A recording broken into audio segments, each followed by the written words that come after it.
Welcome to Overtime on Inferno, your weekly roundup of all the big stories in CSGO. Quicker than Cloud9 becomes an immediate top 3 team in the world.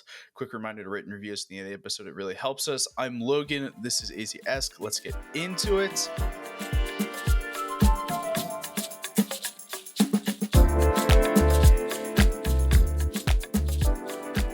Hello, everyone.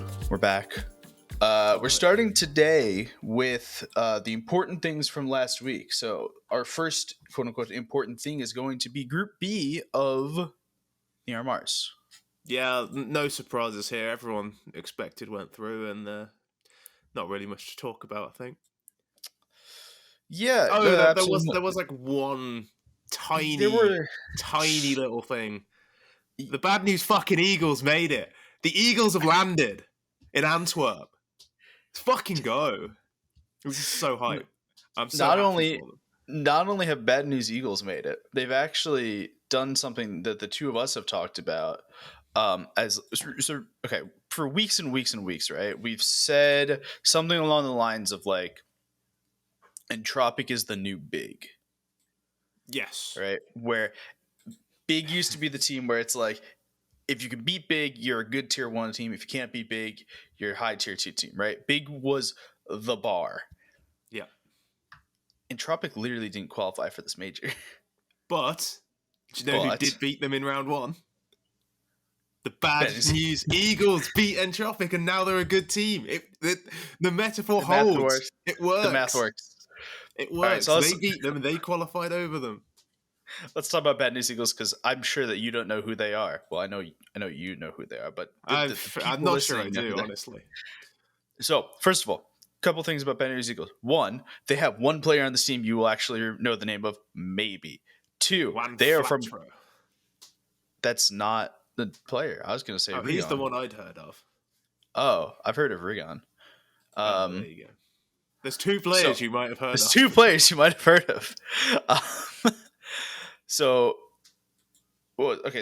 basically, this is a team with no org out of an extremely small country in Europe called Kosovo, which is south of North Macedonia.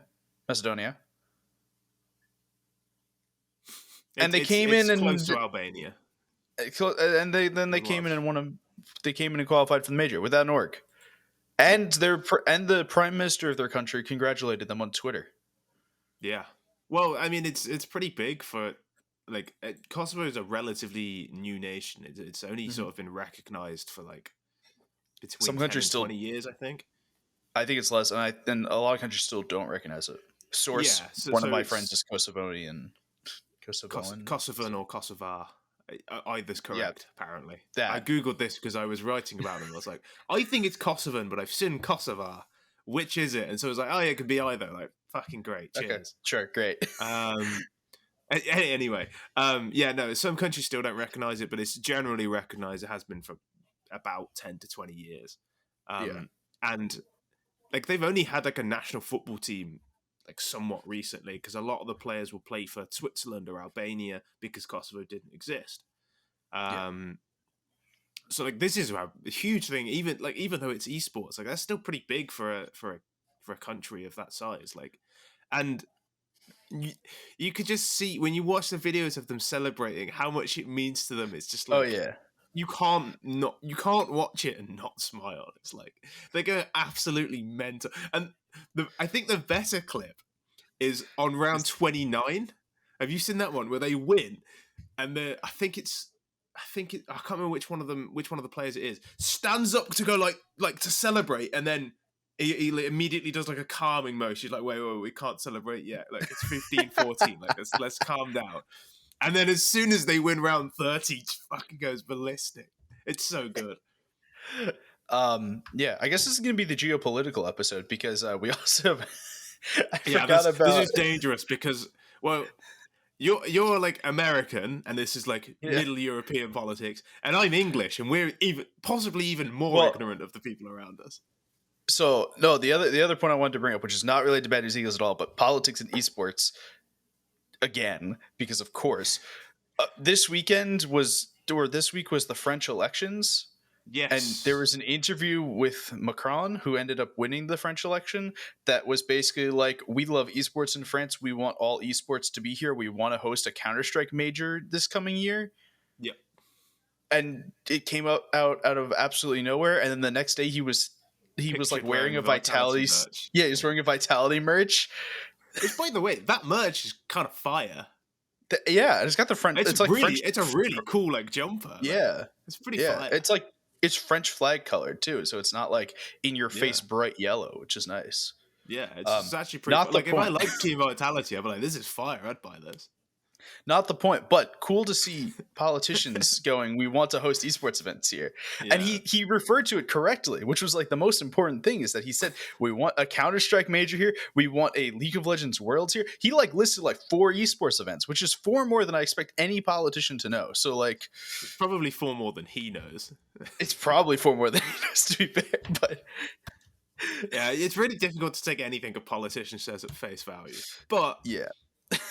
You know, if we get another major in Europe that's pretty close to me, I'm not going to be too upset, even if it is in France. They do have croissants there, and they have cheese there, so I think we'd be okay. Yeah, that's one thing I will admit the French have over us is their breakfast is delicious. Croissants are just unbelievable. Okay. We're making each other hungry now. Okay, let's move on. Yeah, this is also completely off. We were talking about Bad News Eagles like 30 seconds ago, and now we're talking about croissants. To be fair, why else would you tune into Overtime on Inferno if we didn't go off tangent and start talking about cheese and bread? You're not here for our insight. All right, going back to insight. So teams that made the major from this group are Copenhagen Flames, who went 3-0.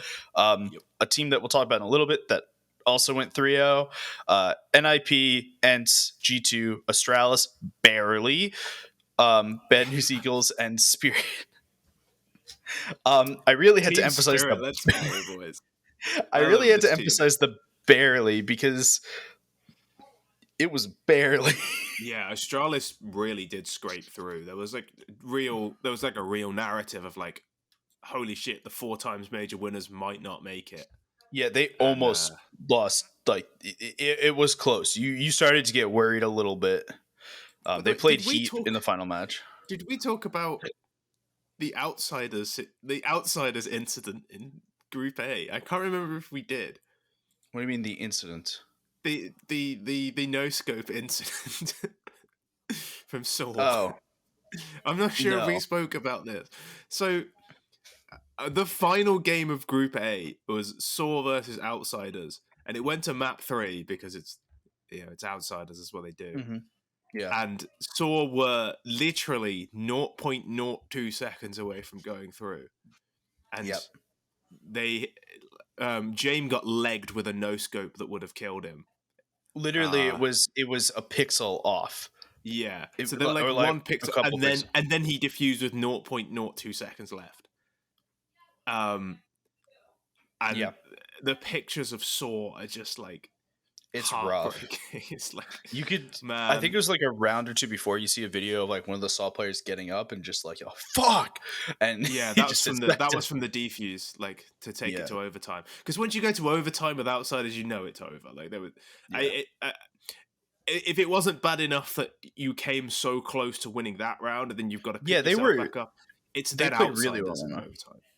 Yeah. So yeah, Astralis almost didn't make the major. Bad News Eagles, other way around, super excited that they made the major, even though it was barely. Spirit also barely made the major. Spirit were relatively comfortable. I mean, anyone that went 3-2 and had to play in that last bit, I'm gonna continue to say that they're in the last game, but I mean they bodied Anonymous on Nuke. Like the final map, they did sort of smash him. Yeah. So here's the problems. Here's where we start getting into the problem stuff, right? Entropic didn't make it. We talked about this. They didn't lose to like G2 or ENCE or NIP. They lost to Bad News Eagles, Anonymous, and Heat. Yeah. Only one of those teams made the major. Anonymous and Heat didn't even go through. Yeah, they were out one round later. Yeah. So yeah. It's a really bad showing for Entropic. Like especially as I think there's this sort of perceived, maybe it's true, maybe it's not, like Russian buff at a major, like CIS buff at a major, and they didn't even get that. Spirit No. maybe did, but Entropic they just didn't get it. Like, didn't happen for them.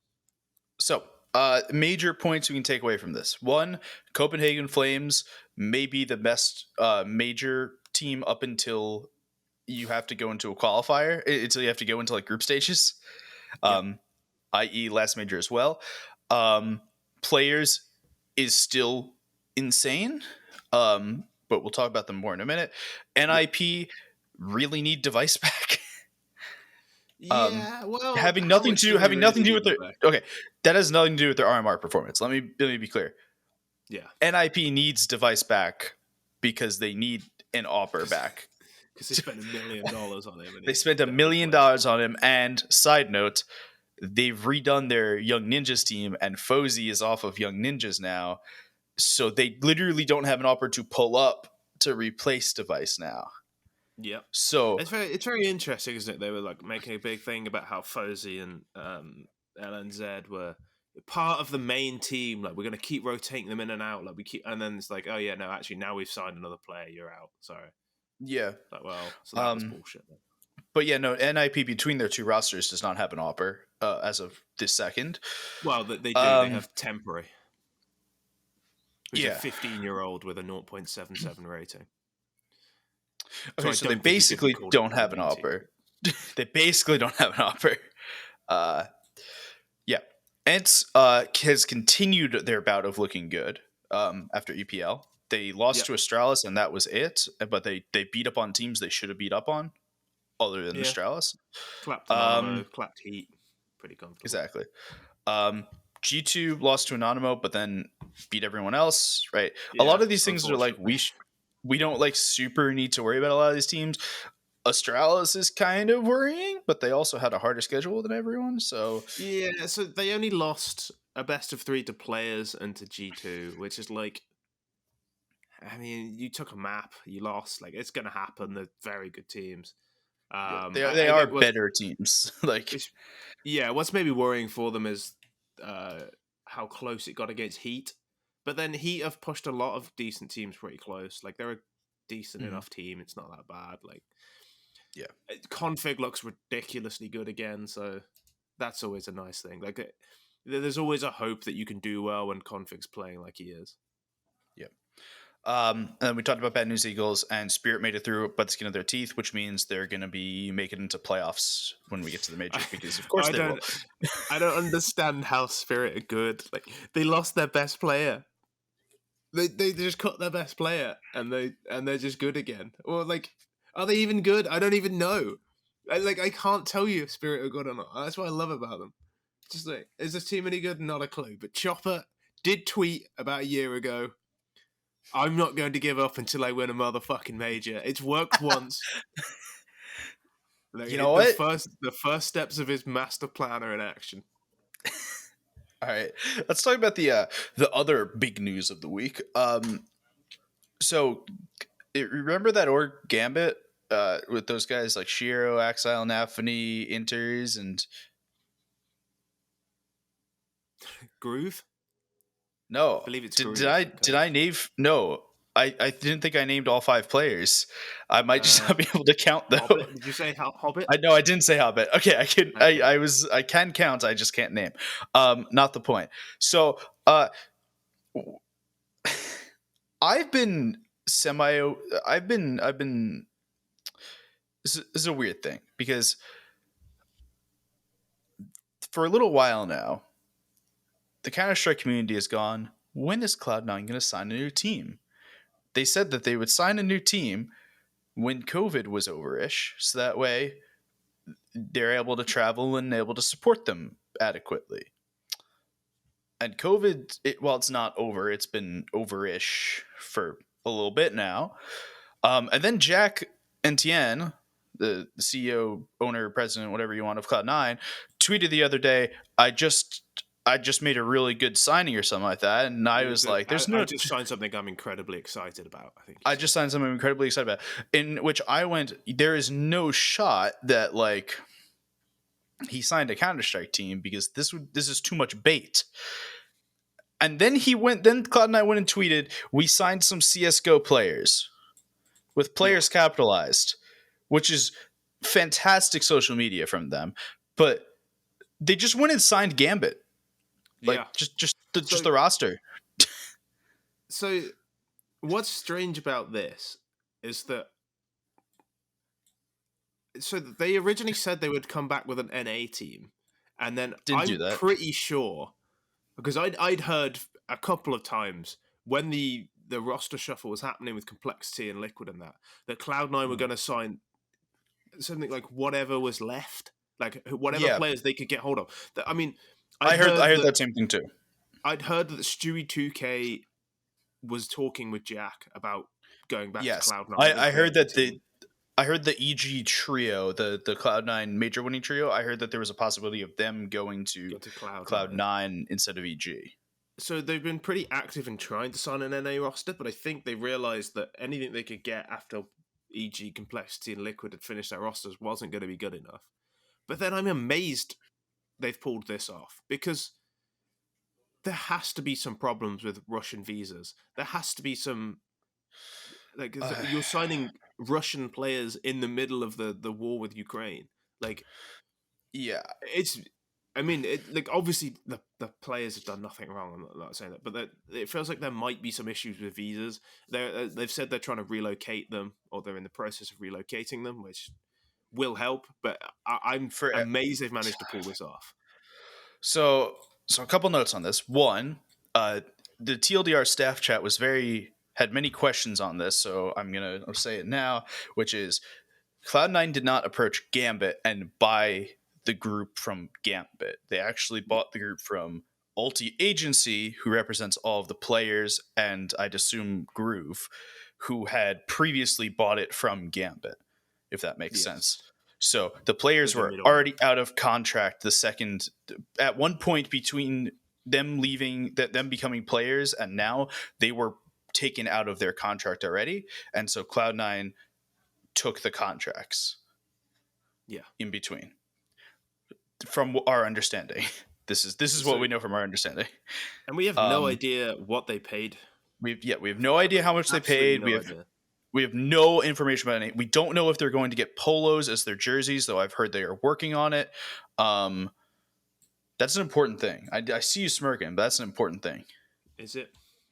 Yes. This team would be weird without polos. Whatever. But yeah, so obviously this team is good.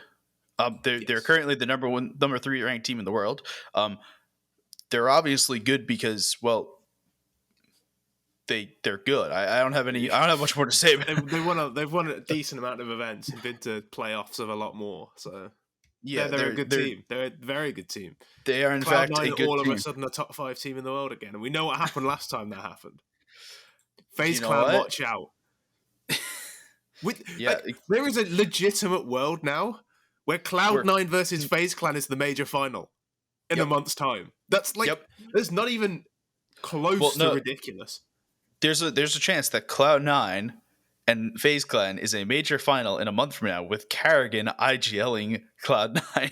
Yeah, we can start going back here, man. That could actually happen.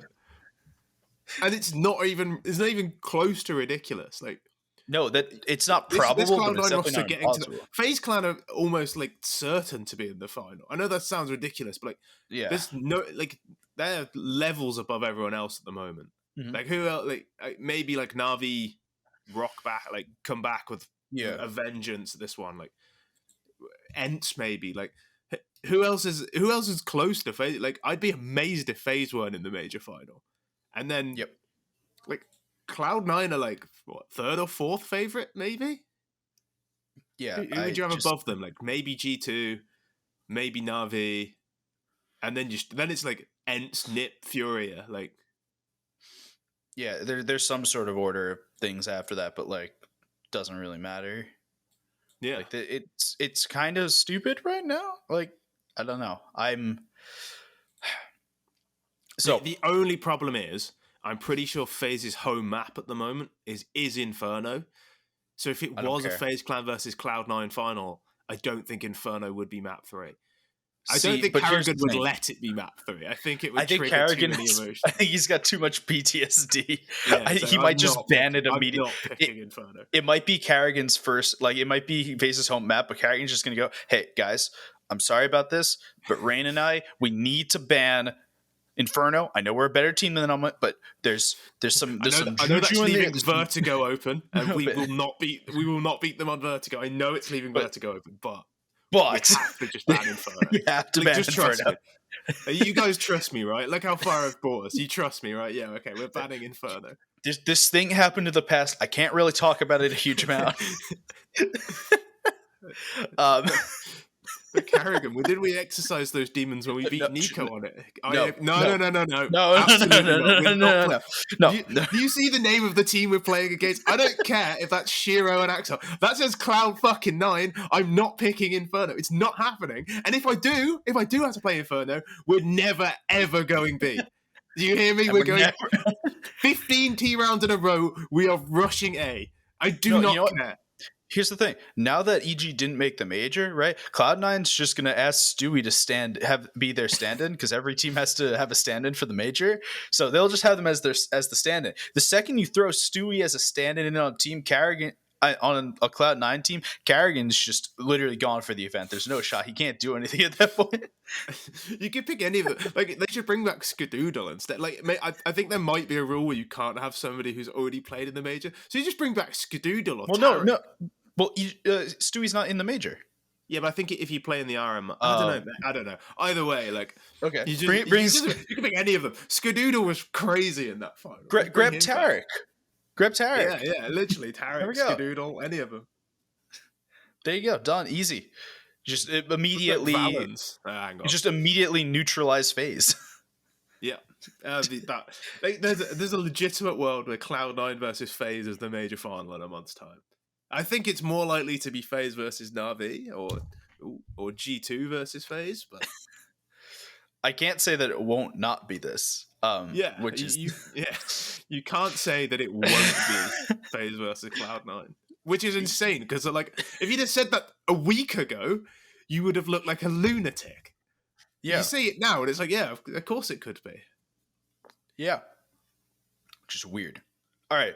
I guess some of the last random bits of things. Apparently, Aizyesque will be coming out with more things soon. Yeah, we at Jackson put out a video on the coach bug, and a lot of people gave us some stick for it, but it does seem like it's like Aizyesque have now been like, oh yeah, no, actually we should release something. So maybe our method of doing it was a little bit strange, but it seems to have worked somewhat. I want to talk very quickly on our last topic for the day, which is the PGL Talent Lineup. Yes. I love this lineup. This lineup. If I was picking a lineup of talent, this is pretty much exactly what I would pick. So let's we'll go down the list fairly quickly. So desk hosts will be Shocks and Freya. Analysts Pimp, Maniac, and Maui Snake. Stage host of Frankie, interviewer Banks. Casting duos are Scronders, Sponge Machine, Hugo Harry, Vincent Blair. Observers are a large group. The ones that you may know the names of is Randall and Jakey. The rest, if you're into observing, I think I know. The rest, if you're into observing, you know them. If you're not super into observing, you probably don't know them. So I'm not going to take the time to do it. Actually, my stayed me there. Sapphire, who were the two like celebrity observers, as it were. So the conversation that I believe I saw about no Prius and Sapphire. First of all, I think Sapphire is just like in Valorant done like over there. Yeah. I think Prius is still hopping between events, but I think that I remember seeing somewhere, and I could be totally off on this, like a tweet from him or something that said that he doesn't want to take spots of like the new and up and coming observers that have been putting in work to become better observers. Yep. And he just he does all the stuff, and then for the major just comes back. Just kind of the same way we were all a little upset about DDK and Bardolph last time, how DDK went and casted Valorant, and the second the major came back, he went and cast the major. I Yeah. think he's trying to avoid that kind of thing, which respectable. What I was, I think PGL. So for the first major, they went for like the real, like the old guys club, as it were. Like this Yeah. is a nostalgic mate, like because we hadn't had one for years. They went like full nostalgia, Yeah. like Mhm. Richard Lewis is there, Thorin is there, like all the guys you've heard, like Bardolph, DDK, like all the guys you remember casting like 2 years ago, 3 years ago, and now they've gone. We've done the like nostalgic one because it was our first one back. Now let's have a one that captures the like the modern face of Counter Strike. Yeah. So there's a little bit of drama around Anders and Semler, where apparently, Semler's been tweeting that he wouldn't do it because of some immoral restrictions, which people think is about vaccines. Anders tweeted he got a vaccine specifically to work this event and now isn't. Um, I I I don't. definitely think there's something in it because I'd originally heard Vince wasn't going to be at the major, and then I saw the announcement and he was, and I was like, oh, Yeah. something's happened because he originally wasn't going to be there, and it was because I was a bit gutted because I like Vince and Blair as a casting duo, and obviously Vince doesn't do ESL anymore. And then obviously he was there, and I was like, oh, okay, that's pretty cool. I was really happy for Vince because I think I think Vince and Blair are an extremely underrated duo. I think there are people going, oh, like, why are Vince and Blair here? Like, they haven't done any bigger. Just listen to them cast. They're really good. Vince has a phenomenal voice for this, like his real gravitas, and Blair has like real insight, and he's very articulate as well. Yes, I agree. I think they'll almost certainly get one of the quarterfinals, and I think people will be very pleasantly surprised by how good they are as a casting duo. I hope so. There's literally not much I would change about this lineup. First of all, I had a bet with a person about whether Shox was going to be involved in this. I'm happy to say I did in fact win this bet. But I'm also really happy to see Shox here because it's been a while since she's been in Counter-Strike, and this is a major in Belgium. If you didn't bring the like one person, like there's like two people involved in Counter-Strike, three technically from Belgium. It's Scream, Nevera, and Shox. If you didn't bring at least aren't interested anymore. Scream, Nevera are in Valorant right now. If you didn't bring one of the three, you're screwing something up. So very happy that PGL understood that.